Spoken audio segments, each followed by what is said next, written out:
ఇవాళ బీబీ ప్రోమోలో 2 ప్రోమోలు అయితే వచ్చాయి. కొంచెం టైం గ్యాప్ ఇచ్చుకొని ఇచ్చారనమాట. సో 2 ప్రోమోస్ లో మెయిన్ ఇంపార్టెంట్ అయితే నేను ఇవాళ డిస్కస్ చేయాలనుకుంటున్నాను.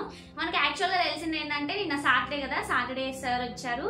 అంటే ఈసారి నవ్వుకుంటూ మాట్లాడుకుంటూ కొన్ని అయితే చివాట్లు ఇచ్చారు, కొంతమందికి అయితే చెప్పారు. ఓకే, నిన్నైతే కొంచెం నార్మల్ గా గడిచింది అనమాట. ఏమంత ఎఫెక్టివ్ అనిపించలేదు నాకు సాటర్డే రోజు.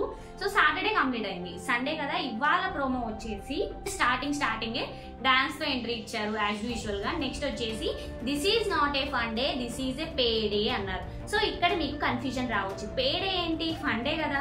మనకు తెలిసినట్టు ప్రతి సండే ఫన్ డే ఉంటది.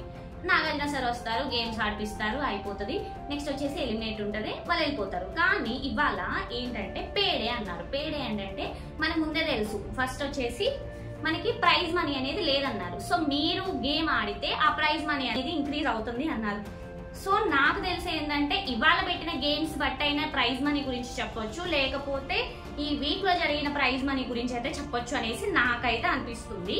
సో నెక్స్ట్ వచ్చేసి గేమ్స్ యాజ్ యూజువల్ గా మనకు తెలిసినట్టయితే గేమ్స్ అయితే భలే ఉంటాయి కదా, మస్తు ఇంట్రెస్టింగ్ గా ఉంటాయి. సో ఈ రోజు గేమ్స్ కి లేడీస్ ఒక టీము, జెంట్స్ ఒక టీం అయితే చేశారనమాట. ఇందులో ఏంటంటే నాగార్జున సార్ ఒక హీరో నేమ్ చెప్పగానే ఒకళ్ళు హీరో సినిమా పేరు చెప్పాలి, ఇంకొకళ్ళు వీళ్ళు చెప్పింది ఇంకో చెప్పకుండా ఇంకో పేరు చెప్పాలన్నమాట. ఎవరైతే అక్కడ స్టాప్ అవుతారో వాళ్ళకి పాయింట్ వస్తుంది. ఇది ఒక గేమ్. నెక్స్ట్ కోన్ గేమ్ అని కూడా చెప్పారు. మీరు ప్రోమో చూసినా కూడా మీకు అర్థమవుతుంది ఆ కోన్ గేమ్ కూడా. సో ఈ వీటిలో ఎవరో ఒకరు గెలుస్తారు, లేడీస్ టీం అన్నా జెంట్స్ టీం అన్నా.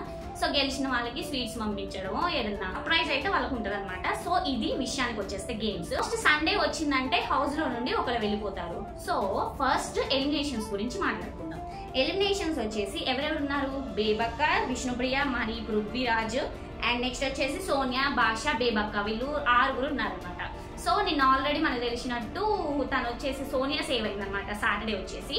సో ఇవాళ ఎవరు ఎలిమినేట్ అవుతున్నారు, ఎవరెవరికి ఎంత ఓట్లు వచ్చాయి పర్సంటేజ్, ఇవాళ నేను చెప్పబోతున్నాను. సో కాన్సన్ట్రేట్ గా వినండి. ఇవాళ పక్కాగా ఒకళ్ళు అయితే ఎలిమినేట్ అవుతున్నారు. అదెవరో నేను ముందే చెప్పేస్తున్నాను. So stay tune. First Vishnupriya గురించి మాట్లాడుకుందాం. విష్ణుప్రియ వచ్చేసి బయట కొంచెం క్రేజ్ ఉంది కాబట్టి తనకి అటు ఇటు లేకున్నా 30% ఓటింగ్ అయితే వచ్చిందనమాట. మోస్ట్ హైయెస్ట్ ఓటింగ్ వచ్చేసి 41,900 ఓట్స్ అయితే పడ్డాయి అనమాట. ఇంత ఖాళీగా ఉన్నారా అందరు, నాకు అర్థం కావట్లేదు. నెక్స్ట్ వచ్చేసి మణికంఠకి 27% వచ్చింది. నేను ఇంతకు ముందు వీడియోలో కూడా చెప్పాను, ఫస్ట్ ఈ వీక్ లో ఎలిమినేట్ అయ్యేది నాగమణికంఠ అని చెప్పాను. కానీ నేను ఇంకో మాట కూడా చెప్పాను అనమాట, ఈసారి ఖచ్చితంగా నాగమణికంఠ ఎలిమినేట్ అవ్వాలి, కానీ తన సింపతి యూజ్ చేసుకొని హైయెస్ట్ ఓటింగ్ తనకే పడుతుంది అని చెప్పినట్టుగానే 27% తనకి మణికంఠకి ఓట్ చేశారనమాట. ఇంత సింపతి ఫెలోస్ ఉంటే ఎట్లా చెప్పండి మన ఇండియాలో. వచ్చేసి పృథ్వీరాజ్ కూడా 13% వచ్చింది అనమాట ఓటింగ్. ఎవరిని అడిగినా కూడా బిగ్ బాస్ లో మీకు ఎవరైనా తెలుసా అంటే వీళ్ళెవరో మాకు తెలియదు, వీళ్ళెవరో మాకు తెలియదు అంటున్నారు. కాబట్టి ఈయన కూడా అసలుకే తెలియదు కాబట్టి 13% ఓటింగ్ అయితే వచ్చింది అనమాట. నెక్స్ట్ సోనియాకి 10% ఓటింగ్ వచ్చింది, కానీ నిన్న సేవ్ అయింది కాబట్టి తనని డిలీట్ చేసిద్దాం. నెక్స్ట్ భాషకు కూడా 10% ఓటింగ్. లాస్ట్ వచ్చేసి బేబక్క కూడా 10% ఓటింగ్ వచ్చింది. కానీ ఇందులో డిఫరెన్స్ ఏంటంటే భాషకి 13,800 ఓట్స్ పడ్డాయి, కానీ బేబక్కకి 13,700 ఓట్సే పడ్డాయి. సో మీకు యాజ్ యూజువల్ గా తెలిసే ఉంటది ఎవరు ఈ రోజు ఎలిమినేట్ అవుతున్నారు. సో కన్ఫ్యూజన్ లేకుండా తక్కువ ఓటింగ్ పడేసి మన బేబక్క అయితే ఎలిమినేట్ అవుతుంది. ఈ ఎలిమినేషన్స్ నాకైతే కరెక్ట్ అనిపిస్తుంది. మరి మీ ఒపీనియన్ ఏంటి? ఇవాళ పెట్టిన ప్రోమోస్ అయితే ఇది నా రివ్యూ అనమాట.